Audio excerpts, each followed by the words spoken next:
او بعض آثار او اثرات د ګناهونو هغه به ذکر کوو. اولنی خبره خود دا یاده کوي او دا ولیکئ ځان سره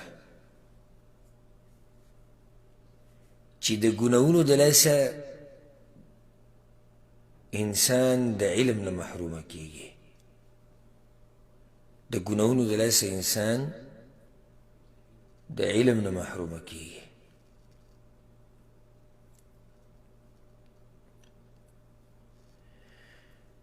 دا واضح خبره ده. په دې باندې اثار د سلف هم ډېر دي، د هغوی نه پکې اقوال نقل دي، خو زه د خپلې تجربې خبره کومه چې خبره ښه یقیني شي. زه درته د خپلې تجربې خبره کوم. ګناه خو موږ ټول کوو، ګناهګار یو، کمزور یو، خو کومه ورځ چې ښکاره ګناهونه او یا یو لویه ګناه او نافرماني د الله وشي، نو زه په خپله دا تجربې خبره، زه په خپله د هغې اثر هغه محسوسوم. بلکل درته یقیني خبره کوم، زه یې محسوسوم. که چې قرآن مراجعه کوم زه په دغه ورځ، او ما خو وایي چې موږ ټول کمزوري یو، ګناه ومن ذا الذي ما ساءقت ومن له الحسنى فقط. هغه څوک دی چې د سره یې ګناه نه ده کړې، او هغه څوک دی چې صرف یې نیکیانې کړي. خو کومه ورځ چې زموږ نه کوتاهیانې ډېرې وشي، نو زه په خپل هغه اثر محسوسوم. یا دې په شکل کې چې د قرآن مراجعه کوم، غلطیانې باندې ډېرې راځي، دا ما په خپله محسوسه کړې. د قرآن مراجعه چې کوم، په یې کرنه غلطیانې ډېرې راځي، او په دې زړه کې ځان ته ووایم چې بېشاکه کوتاهیانې دې ډېرې شروع کړي. حال دې دغه دی ته وګوره، قرآن کې دې څومره غلطیانې راغلي. دا بیا ضمیر مې ملامته کوي. او کله داسې چې یو مسله ښه به راته یادوي، ښه اسانه مسله، هغه مې یکدم د ذهن نه وځي، بیا نه راځي ذهن کې. نو پسې کله نه کله کتاب واپس وګورو، چې را کتاب وګورو، دا مسله واپس ځي، چې کتاب وګورو ښه دا مسله وه. محسوسوم بیا زه دا خبره چې دا د کوتاهیانو د لاسه او د الله د احکاماتو، د پیغمبر صلی الله علیه وسلم د احکاماتو خلاف ورزي چې ځکې شوې ده، دی انجام دی.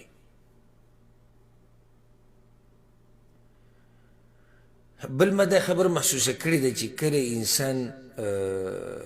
په دین کې کوتاهیانې ډېرې کوي، نو دته د عبادت توفیق نه میلاویږي.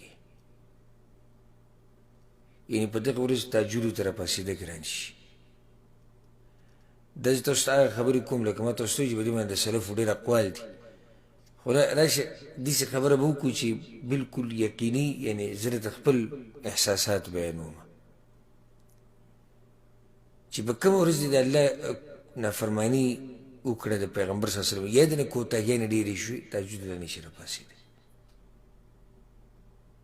او د لویه سزا ده. دغه شان نفلي منځونو توفیق به ته نه میلاویږي، دعاګانو توفیق به ته نه میلاویږي، د دین د زده کولو او د دین د بیانولو هغه توفیق به ته نه میلاویږي. عبادت ته به د الله نه پرېږدي، او دا لویه سزا ده. د یو څو ورځې مخکې ما په دې باندې خبره وکړه، نو دا د سوچ خبره ده. پته نه چې تاسو به دا محسوسه کړي که نه به، خو زه خو دا یم چې انشاءالله تاسو ټول به زما نه غوره یې په دې باب کې. او زه خو کمزور، ځان خو ښه کمزوری ګڼم، زه کوتاهیانې زموږ نه کېږي، او تاسو به انشاءالله زموږ نه غوره یې، نو کېدای شي تاسو دا خبره نه محسوسه کړي، خو ما خو محسوسه کړې ده، ما خو محسوسه کړې ده، او ښه مې لویه تجربه شوې ده دا خبره. او بیانوم یې اکثر ملګرو ته، او کور کې هم وړو ته هم کله نا کله بیان کړم چې وګوره نن د دې عبادت توفیق ما ته میلاو نه شو. هسې نه ده، خو څه چل به یي که نه، موږ کې مشکل دا دی چې بیا خبره نه لټوو چې دا ولې داسې وشو، ولې دا کمی راغی، ولې زما په دې عبادت کې کمزورتیا راغله. څه چل خو به یي که نه، موږ هغه نه لټوو، او سبحان الله لکه دا بعض زموږ لیدلي که نه اوس روزانه یو نیم سلیاله ګټي مثال او یو ورځ یې سلیاله وګټل نو ټوله ورځ به دقه باسي اخر ولي باس به صحیح اخر ولي یو سړی د دوکان د تجارت دی روزانه د 2000 ریالو سامان د نه خرڅي یو ورځ د 1000 ریالو نو دی به د شپې بیا ناسي اخر ولي ولې نن د 1000 ریالو سامان خرڅ شو څه چل دی د دوکان کې چې رقم کس ناسي د غلا خو نه راکړي زمونږ په دې سامان کې څه نقصان خو نه دی کېدی چې راځي دلته خلک نه راځي او ګوري به یو خبره او بله چېرته ته ناسې دا سوچ دې کړی دی چې د زما په دې عبادتو کې چې کمی راځي او دا زما د ایمان چې کمزوری کېږي او زما نه چې دا علم یېرېږي او دا علم چې زما په دې ذهن کې نه کښېني د قرآن د تلاوت توفیق ماته نه میلاویږي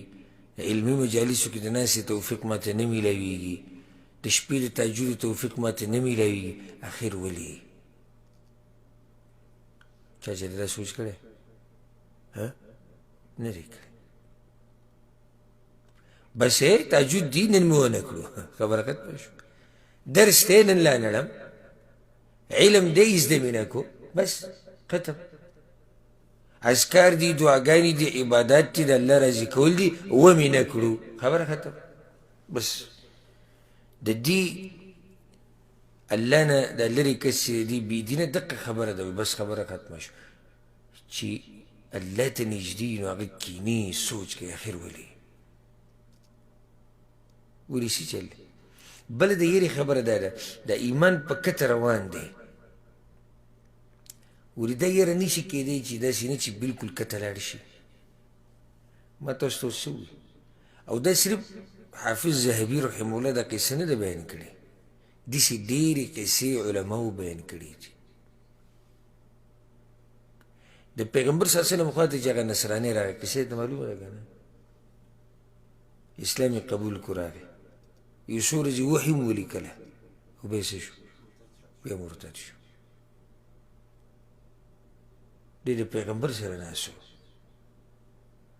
او تازه وحي را نازلېده او ده پکې بعض لیکلي مو وه او بیا مرتد شو نو ته دې څه شي ځان دې داسې مضبوط دغه دې کړی دی چې نه زه نه خرابېږم دا ایمان چې کمزوری کېږي او کمزوری کېږي او روان دی په کته او روان دی په کته دا یېره نشته چې کېدی شي یو ورځ بلکل په کته لاړ شي بلکل ختم شي بیا به ورسره څه کوي او زما او تا سره خو د هر څه نه قیمتي هغه د ایمان دی که ته وایې چې زه غریب یم د غریبۍ سره ګزاره کېږي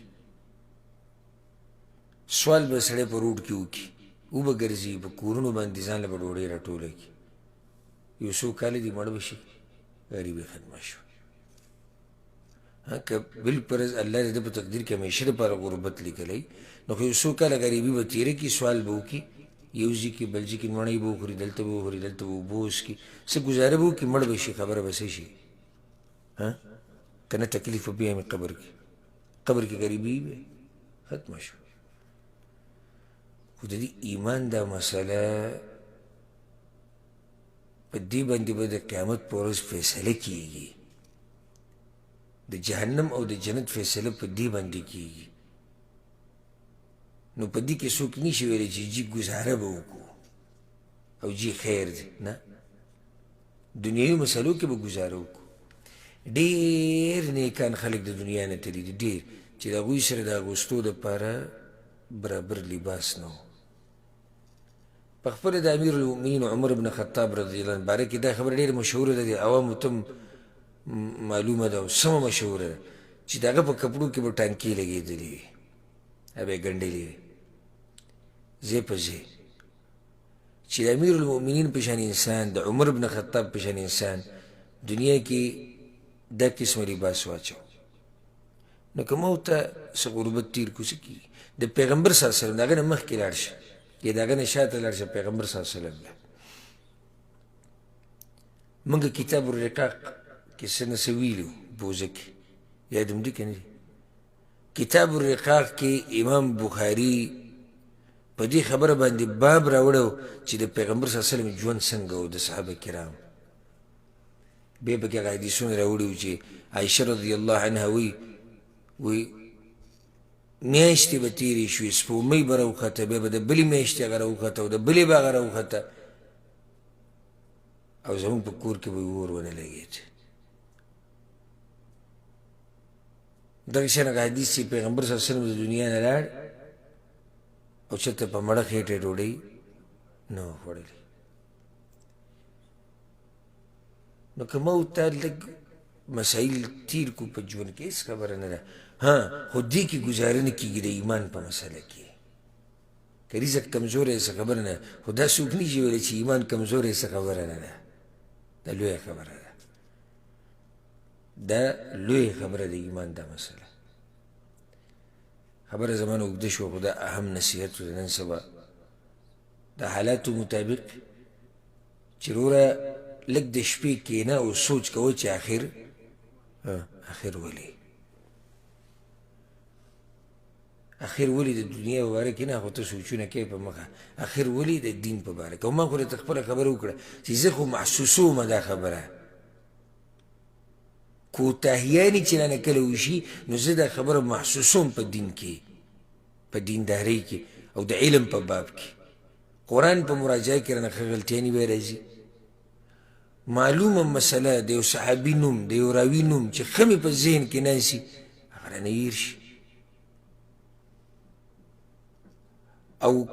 د بعضو عباداتو توفیق به راته میلاو نه شي